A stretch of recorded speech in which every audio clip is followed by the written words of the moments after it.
माँ, बेटी का बदला बहू से क्यों ले रही हो? एक तो सुबह की चाय समय से नहीं मिली, उसकी नाराजगी तो थी ही, ऊपर से बेटी को रसोई में काम करते देख और बढ़ गई। अरे दीपा बेटा, तुम यहाँ रसोई में क्या कर रही हो? भाभी कहाँ गई? माँ, चाय बना रही हूँ और भाभी फ्रेश होने गई है। क्या, अभी फ्रेश होने गई है? हाँ माँ, उठने में ज़रा देरी हो गई। वह किचन में आ ही रही थी तो मैंने कहा चाय बनाती हूँ, तुम जाकर फ्रेश हो जाओ। तू इस तरह रसोई में काम करेगी तब तो उठने में देर करेगी ही। चल छोड़, आप बाहर बैठ हमारे साथ, फ्रेश होकर आएगी तो चाय बनाएगी। वैसे आज उठने में इतनी देर कैसे हो गई? माँ, वो कल रात में हम लोग बात कर रहे थे इसलिए देर हो गई। मैं भी अभी कुछ देर पहले ही उठी हूँ। दोनों माँ बेटी बातें कर ही रही थी कि निहारिका भी आ गई। दीदी आप बाहर बैठिए, मैं सबके लिए चाय लेकर आती हूँ। तभी बरामदे में अखबार पढ़ रहे ससुर जी ने आवाज लगाई, निहारिका, निहारिका, अरे मेरी चाय कहाँ रह गई? बहुत देर हो गई बेटा आज तो। अभी वह कुछ जवाब देती इससे पहले ही पति रोहन ने कहा, कब से गुनगुने पानी के लिए इंतजार कर रहा हूँ, तुम लेकर आई नहीं। क्या हुआ, आज तुम भी देर से सोकर उठी क्या? निहारिका ने सास को एक बार कनखियों से देखा और हाँ में सर हिलाया। फिर झटपट सास ससुर और ननद को चाय देकर पति के लिए एक गिलास गुनगुना पानी दिया। कल रात निहारिका की नंद आई, उससे ही बातचीत करते करते देर रात हो गई, इसलिए उठने में थोड़ी देर हो गई। वाह, कितनी अच्छी चाय है, महीनों बाद चाय में वह स्वाद मिला। इससे तो अच्छी चाय बनती ही नहीं। हाँ कोई बात नहीं मम्मी, धीरे धीरे सीख जाएगी। अरे क्या सीख जाएगी, सीखने की तो ललक है ही नहीं इसमें। अभी देखो ना, गिनकर हम 4 लोग हैं बस, इतने लोगों का खाना बनाने में ही परेशान रहती है। अब तुम आ गई तो देखो कितनी देर हो रही है। चलो तुम नंद हो, घर की हो तो समझकर ले लिया, लेकिन कोई बाहर के मेहमान आए तो क्या हम पर हंसेंगे नहीं? ओह मम्मी, छोटी सी बात को लेकर कहाँ से कहाँ जा रही हो? नई नवेली है, घर और काम की जिम्मेदारी अचानक आ गई इसलिए नहीं कर पा रही है। थोड़ा समय दो, सब सीख जाएगी। तभी निहारिका आ गई। दीदी नाश्ते में क्या बना दूं आपके लिए? पूछ क्यों रही हो, जो सबके लिए बनाओगी वही मैं भी खा लूंगी। बहू मैं तो कहती हूँ कुछ हल्का फुल्का नाश्ता बना दो और लंच की तैयारी जल्दी करो, तुम्हें काफी समय लगता है इसलिए बोल रही हूँ। और हाँ, लंच में दीपा की पसंद का सब बना लेना। जी माँ, निहारिका नाश्ता बना लो, फिर लंच हम दोनों मिलकर बना लेंगे। नहीं दीदी, मैं बना लूंगी।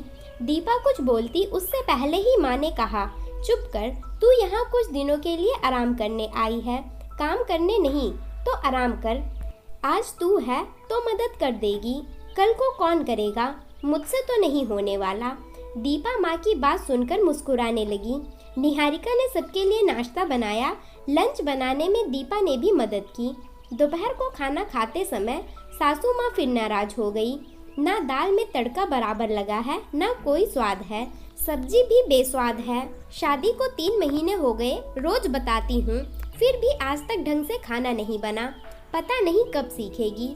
मुझे तो लगता है यह सीखना ही नहीं चाहती।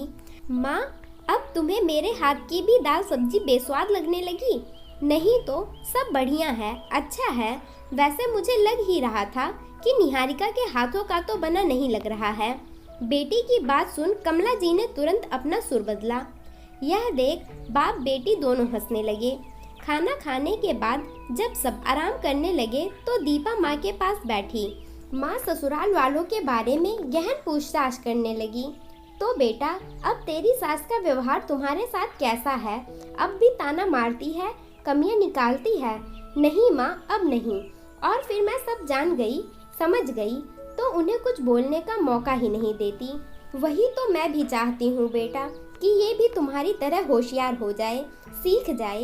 एक बात कहूँ माँ? हाँ बोल ना बेटा। मैं कल रात से ही देख रही हूँ, तुम भाभी के हर काम में सिर्फ कमियां निकाल रही हो। मैं फिर एक बार कहती हूँ, नई शादी है, नया माहौल, अचानक जिम्मेदारी आ गई तो थोड़ा समय दो सब समझने के लिए। हे भगवान, तू भी ना जब से आई है बस भाभी का पक्ष लेकर बैठी है। मैं उसे क्या बात सुनाती हूँ, ताना मारती हूँ या सूली पर चढ़ा रही हूँ, जो भाभी के लिए इतना चिंता हो रही है, परेशान हो रही है? क्या लगता है तुम्हारी माँ इतनी बुरी है? फिर भूल गई अपना समय, कैसे फोन करके रोती रहती थी। सास ताना देती है, कितना भी अच्छा खाना बना लूं कुछ न कुछ कमियां निकाल देती है। कहती है माँ ने तो कुछ ढंग से खाना बनाना सिखाया ही नहीं। याद कर माँ, मुझे सब कुछ याद है इसलिए बोल रही हूँ, और मुझे ससुराल में सुनना पड़ा इसलिए तुम भी भाभी को सुनाओगी, मतलब मेरा बदला भाभी से लोगी। क्या माँ आप भी थोड़ा समय दो, जरा प्यार से पेश आओ, अपना भय उसके मन में मत बैठने दो, फिर देखना कितनी जल्दी वो एक कुशल गृहिणी बन जाएगी। बेटा तुम्हारा बदला क्यों लूंगी, मैं तो यही चाहती हूँ घर संभालना संभालना सीख जाए, अपने पति के साथ थोड़ा हम दोनों का भी ख्याल रखे, बस और क्या चाहिए मुझे। और तुम बताओ, एक सास बहू से इतनी भी उम्मीद ना रखे, चाहत ना रखे। इसकी माँ तो कहती थी मेरी बेटी को तो सब काम आता है, सारा काम जानती है, सर्वगुण संपन्न है, लेकिन यहाँ पर तो मुझे कुछ नहीं दिखाई दे रहा। नहीं माँ, तुम बिल्कुल गलत नहीं चाहती, लेकिन जो पूर्णता परिपक्वता की तुम उम्मीद कर रही हो वह थोड़ा गलत है। एक लड़की ब्याह कर ससुराल आते ही सर्वगुण संपन्न कैसे हो जाएगी। रही बात उसके माँ की, तो सच माँ यही कहती है कि मेरी बेटी सर्वगुण संपन्न है, क्योंकि जिस छोटी मोटी गलतियों को माँ बाप नजरअंदाज कर देते हैं, उन्हीं छोटी गलतियों को ससुराल में तिल का ताड़ बना दिया जाता है। मैं इसलिए कह रही हूँ कि सब मेरे साथ हो चुका है। फिर एक बहू की भी तो ससुराल से चाहत होती है कि कभी कोई भूल चूक हो जाए, गलती हो जाए तो उसे गलती ही माना जाए, गुनाह नहीं। कभी जो कदम लड़खड़ा जाए तो सहारा दे, ना कि लड़खड़ाते कदम को गिरा दे। तुम समझ रही हो ना मैं क्या कह रही हूँ। बस तुम थोड़ा साथ दो, फिर देखो कैसे अपनी गृहस्थी अच्छे से बसा लेती है। वाह बेटा, तुम बिल्कुल अपने बाप पर गई है। मैं यही समझाना चाहता हूँ तुम्हारी माँ को, लेकिन समझने को तैयार नहीं। जब तक तुम्हारी माँ थी अच्छी थी, लेकिन सास बनते ही पता नहीं किसकी आत्मा घुस गई इसके अंदर। रोज किचकिच करती है, बड़बड़ करती है, मैं भी परेशान हो गया हूँ। तुम दोनों बाप बेटी बस मुझे ही सिखाते रहो, समझाते रहो, उसे कुछ मत कहो। मैं सिखा नहीं रही हूँ, तुम खुद बहुत होशियार समझदार हो। मुझे तो जो गलत दिखा वही बताने की कोशिश कर रही हूँ। फिर मेरा क्या है, मैं तो 2-4 दिनों के लिए मेहमान के तौर पर आऊंगी और चली जाऊंगी। रहना तुम्हें ही है भाभी के साथ जीवन भर। अगर तुम अपना स्वभाव नहीं बदली तो क्या होगा, कुछ महीनों या कुछ सालों बाद भैया भी परेशान हो जाएंगे। फिर हो सकता है वह तुम्हें छोड़ पत्नी को लेकर अलग हो जाएं।